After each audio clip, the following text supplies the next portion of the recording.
ময়মনসিংহের হালুয়াঘাটে গত ২৫ বছরেও আলোর মুখ দেখেনি প্রস্তাবিত ৭ কিলোমিটার বাইপাস সড়ক, যে কারণে আলাদা দুটি স্থলবন্দর ও পর্যটন কেন্দ্র সহ পাশের ধোবাউড়া উপজেলার এবং আশেপাশের সব ধরনের যানবাহনকে হালুয়াঘাট বাজারের ভেতর দিয়ে যাতায়াত করতে হচ্ছে। কয়লা, পাথর ও বালুবাহী ট্রাক চলাচলের কারণে দিনভর যানজট লেগেই থাকছে।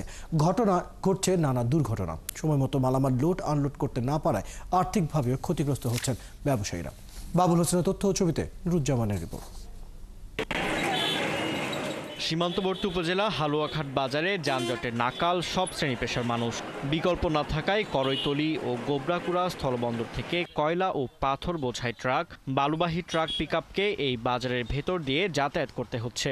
এছাড়া গাবরখালী পর্যটন কেন্দ্রে আসা পর্যটনবাহী যানবাহনকেও যানজট ঠেলে যেতে হচ্ছে গন্তব্যে। ভুক্তভোগীরা বলছেন, সিএনজি চালিত অটোরিকশার দাপট এই জট আরও অসহনীয় করে তুলছে। প্রস্তাবিত যে বাইপাসটা আছে এটা যদি বাস্তবায়ন করে তাহলে আমাদের যে প্রতিদিন যে যানজট হয় সেটা থেকে আমরা পরিত্রাণ পাবো। রুটস এন্ড হাইওয়ে যদি এটা মনে করেন যে সমাধান করে তাহলে তো সমাধান হবে, না হলে তার সমাধান হবে না, কারণ আমরা জনগণ তো পারবো না এটা সমাধান করতে। ব্যবসায়ী নেতারা বলছেন, যানজটের কারণে ব্যবসায়ীরা সময় মতো মালামাল লোড আনলোড করতে না পারায় আর্থিকভাবে ক্ষতিগ্রস্ত হচ্ছেন। এই সময়টার ভিতরে আমাদের ব্যবসায়ীদের ব্যাপক ক্ষতি হয়, কারণ আমরা এই সময়ের আমাদের অলস থাকতে হয়, কোনো মাল লোড আনলোড করা যায় না, ব্যবসায়ের আর্থিকভাবে ক্ষতি হয়। আমরা আশা করবো যে আমাদের যে বাইপাসটি হয়, বাইপাসটা যদি হয় তাহলে আমাদের যানজটটা মুক্তি পাবে। জনপ্রতিনিধিরা জানান, হালুয়াঘাটের দর্শা ব্রিজ থেকে খন্দকপাড়া, মরাগাং, কান্দা, আকনপাড়া, বিরই ডাকুনি ও রারাংপাড়া হয়ে গোবরাকুড়া হাইওয়ের পোল্ট্রি মোড় পর্যন্ত সদর ইউনিয়নের ৭ কিলোমিটার কাঁচা রাস্তা ইউনিয়ন পরিষদে রেজুলেশন করে বাইপাস নির্মাণে ২০০১ সালে সড়ক বিভাগের কাছে হস্তান্তর করা হয়।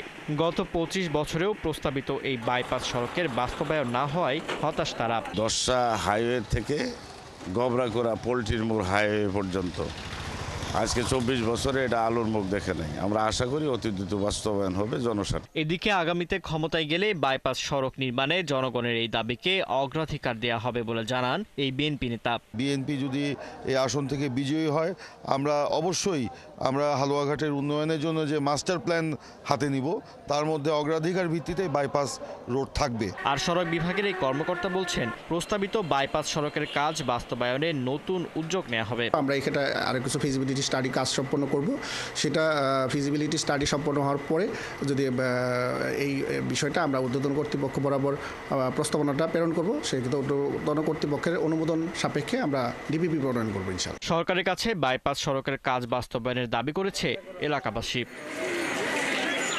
ফারদিন নীরব, ৭১।